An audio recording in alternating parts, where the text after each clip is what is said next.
welcome to my YouTube channel. I almost forgot where I should welcome you to. Anyways, I'm Renella Stake, also go by the name Rainy, whichever one you feel comfortable saying, I'm okay with. So basically, if you're interested in creative home living, anything home related from deco to DIYs to not break the bank, this channel is for you. Go right ahead and subscribe and turn on the bell notification. So in continuation of being in the Christmas spirit and season and thinking about gifting people ideas, today I'll be bringing you 3 simple gift ideas that you can give somebody else. Like I said in the previous video, which I will link down below and also have up here, if you guys are into not breaking the bank in the gifts that you're going to be giving, putting in a lot of thought and time spent on the gifts rather than just spending money on them, then you definitely want to stay tuned for this little series, I guess. So anyways, today we'll be creating 3 simple DIYs, and that will be a geode and a spoon holder and a chunky blanket. You guys have seen me hand knit a chunky blanket on my channel before, but however, our Christmas is hot, it's during the summer season, so obviously the one that we'll be creating will just be for aesthetics, basically to throw on a bed or throw on a couch or whatever, just to help anybody to uplift their home or whatever the case may be. Or even if you want to gift it to yourself, you can also change it up a bit at home with a different throw blanket, I guess, that you DIY'd yourself. So I'm not gonna waste any time. Let us get into our first DIY, which will be our chunky knit blanket. So we're gonna start off with 800 grams of this chunky wool that I got from Dubai Center. You can get it at some fabric stores, but not all of them. Starting off with creating a loop. I'm not going to go into too much description on how to create a chunky knit blanket because I've done it before on my channel. So if you want a full breakdown, I will link the video down below and also have it on the screen on top. So we're going to create about 41 loops going across, and then we're going to loop our blanket starting off with our second row. Obviously, you know that we should skip the first loop and then start looping it through the second loop to create the second row. I hope I am making sense. But anyways, moving right along, try and make sure you count each and every single loop to ensure that you don't skip a stitch or anything like that, because your blanket can look a bit unfinished or a bit unprofessional if you actually skip a loop. Coming into our second row, carrying from the first loop that is extended on that on the second rope, we're gonna carry out our third row, and we're just gonna be continuing this way until we run out of wool, basically. So this is just a repetitive method, very what can I say, tedious. It's just an ongoing method. So coming towards the end, we're going to get the first loop and loop it through the way I'm doing right now. So I'm just looping each loop into another loop, into another loop, into another loop until we reach the very end.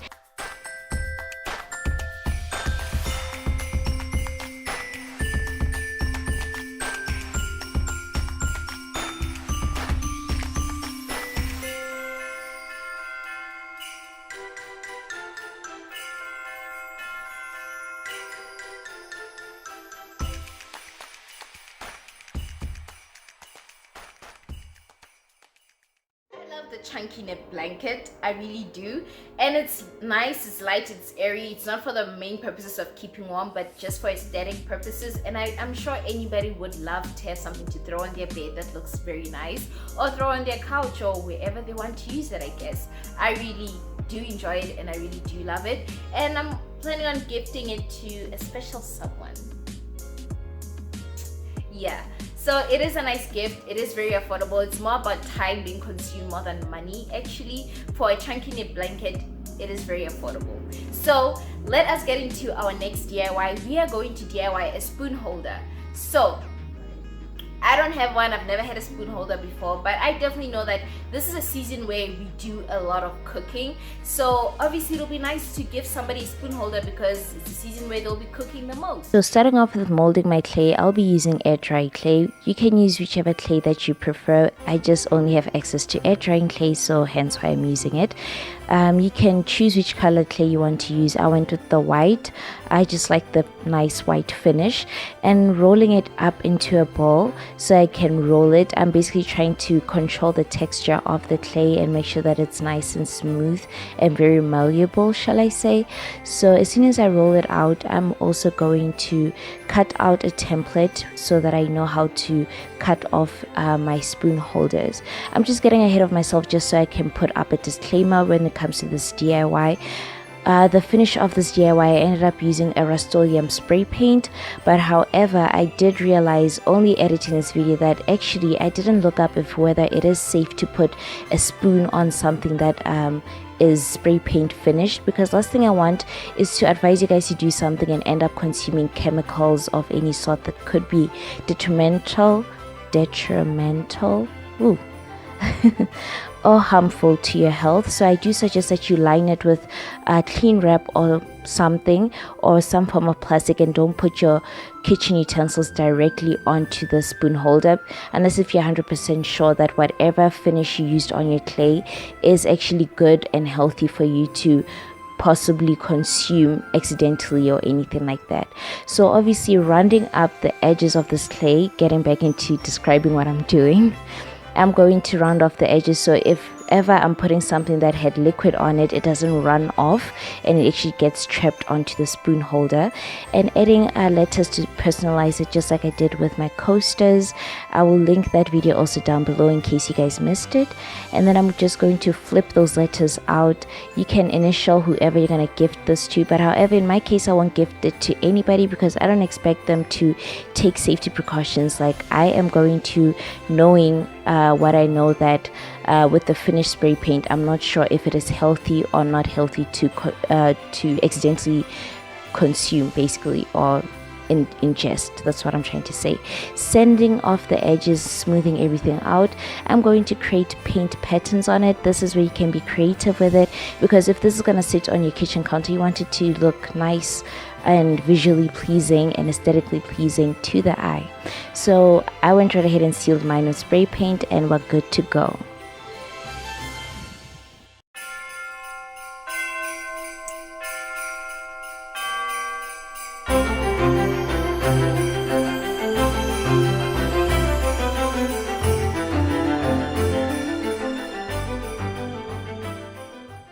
That was our spoon holder. Obviously I added a personal touch. You can also add a personal touch.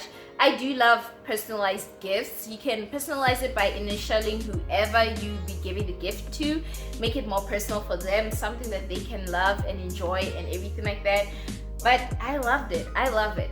But coming into our very last DIY, we're gonna DIY our own geode. I've been seeing a lot of geodes, but however, whenever I look for a store where I can purchase it from, it's a faux geode, but it's very expensive. So why not create one for ourselves? Maybe you know somebody that would like to have a geode and they just simply don't want to spend a lot of money. We can DIY it for ourselves. And yes, these things are meant to, remove negative energies and vibes.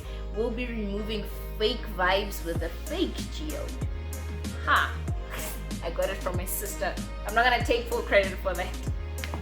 But anyways, let us get into this DIY. So these are the things that we will need. I will link them down below in case you guys missed them and in case this is going too fast for you. But you'll basically need something to mold your clay into, something to hold up your clay and the actual clay, marble, some paint, and basically anything of your choice. I wanted a blue looking geode because blue is my favorite color after all. Why not? So that's what I'm going for. And obviously you'll see what kind of tools we'll need as we go right along.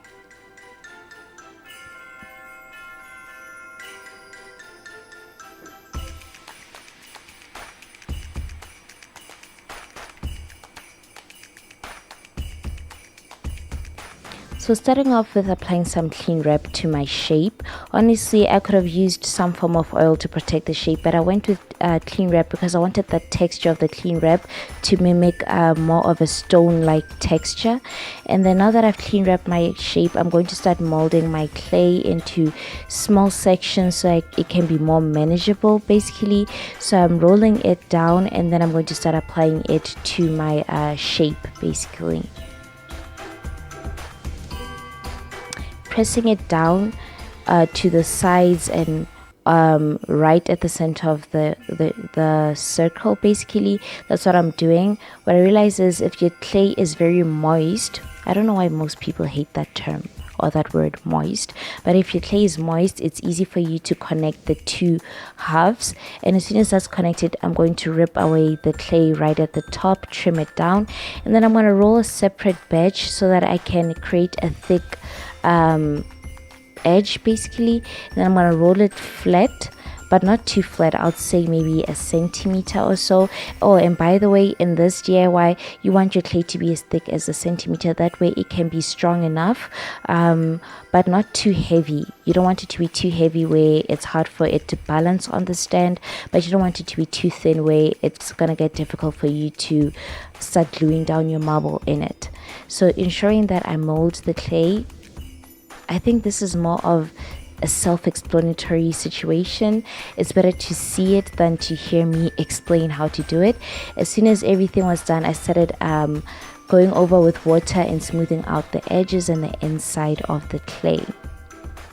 Let it dry overnight. Actually took 2 nights because this is very thick. I went on Pinterest and basically looked at certain concepts and ideas of color geodes that I would like, and I started trying to paint mimicking whichever one that I liked. I didn't use any specific picture, I just basically kept it there and looked at different ones, what I would like to add, and this required a lot of blending and mixing, and this is what the paint looked like. I let it dry and then now it's time to paint the outside using the concept that I used for one of the candles, which I'll also link that video in this video. I'm mixing up my paint and using the bicarbonate of soda technique or hack, shall I say, and painting this geode, and not just ending over there. We're going to use a sponge to add more texture and more color to this, going in with a darker gray, a white and a black. You can go with whatever color, but I wanted it to look more like stone more than anything else, and I tried to actually get it to look that way. Oh, and if you are a woman, you're a lady who applies makeup, this is where you put in your blending technique into place.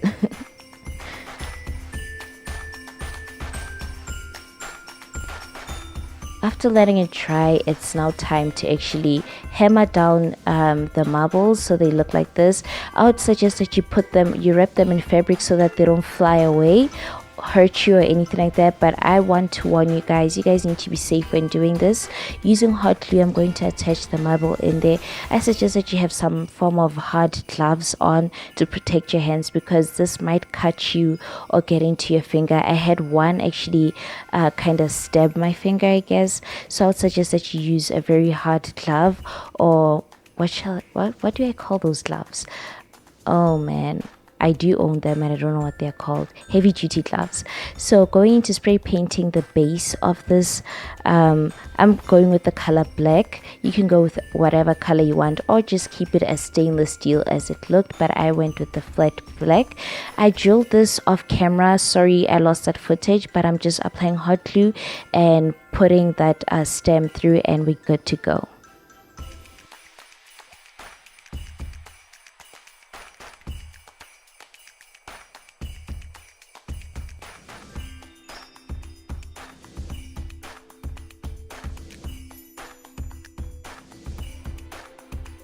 Okay guys, those were our 3 awesome gifting idea DIYs, and I love them all. If I had to say which one I love out of all, wow, I really love them all. I don't know, which one was your favorite? Comment down in the comment section down below. Catch it, Rainy. Comment down in the comment section down below. Don't forget to give this video a thumbs up, it does help my channel, and don't forget to subscribe, turn on the bell notification, because you don't want to miss the next upcoming videos regarding Christmas and the feeling of Christmas, the season, giving, and honestly, I'm not gonna stop it at gifts. We're gonna get into the cooking, we're gonna get into mixing alcohol. But in case you're gonna be hosting anybody, I'm also gonna be giving you a few nice tips, tricks, hacks, maybe. I don't know. You stay tuned. And with that being said, be kind, love, and light.